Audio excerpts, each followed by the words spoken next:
Hello lovies, welcome to Psych by Eugene, a platform whereby we discuss mental health issues. In today's video, we are talking about bipolar disorder.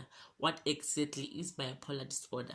Remember, this video does not substitute any medical advice. For proper medical advice, please see a mental health practitioner that is registered with HPCSA.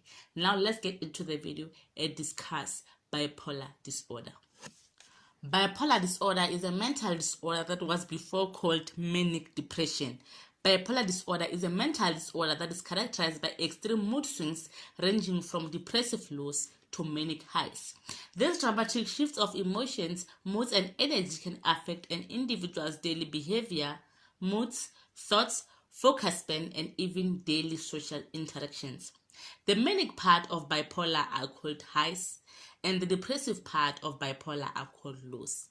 Manic symptoms or hypomanic symptoms in some cases may include lack of sleep, euphoria, rapid speech, racing thoughts, etc.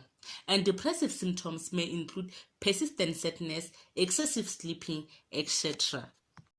Just like other mental disorders, bipolar disorder has different types, namely bipolar 1, bipolar 2, cyclothymia, and also bipolar disorder not otherwise specified. When looking at bipolar 1 is mania and is characterized by at least one episode of mania, and the episode must be severe enough to require hospitalization. The episode must last at least 1 week or more.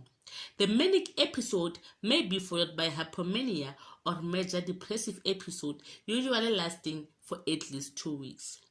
Now we are moving to bipolar 2. Bipolar 2 is a bipolar type that is characterized by a pattern of depressive episodes and hypomanic episodes. Major depressive episode lasting at least 2 weeks and at least one hypomanic episode. Hypomania is less severe than mania.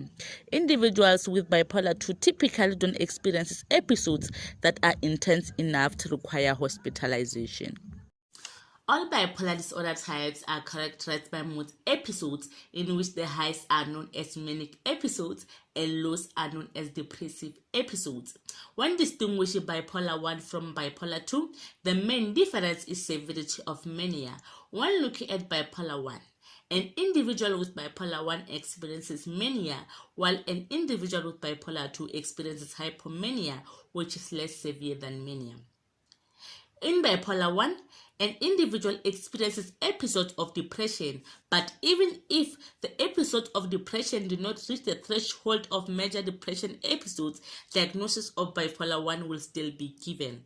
But in bipolar 2, an individual must experience episodes of depression that meet the criteria of major depression for bipolar 2 to be diagnosed. Now we are moving to cyclothymia, which is another type of bipolar disorder.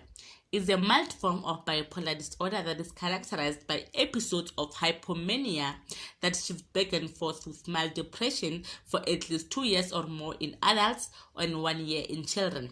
Symptoms must not meet the requirements of bipolar 1 or bipolar 2 for one to be diagnosed with cyclothymia. Then there is bipolar disorder not otherwise specified. That is diagnosed when a person has symptoms of bipolar that do not meet the requirements of either bipolar 1 or bipolar 2, and the symptoms are not long enough for one to be diagnosed with cyclothymia. For proper diagnosis of bipolar disorder, a person must be in contact with a mental health practitioner that is registered with HPCSA. Proper diagnosis will be made in following guidelines of DSM-5 to see if a person meets the criteria to be diagnosed with bipolar disorder.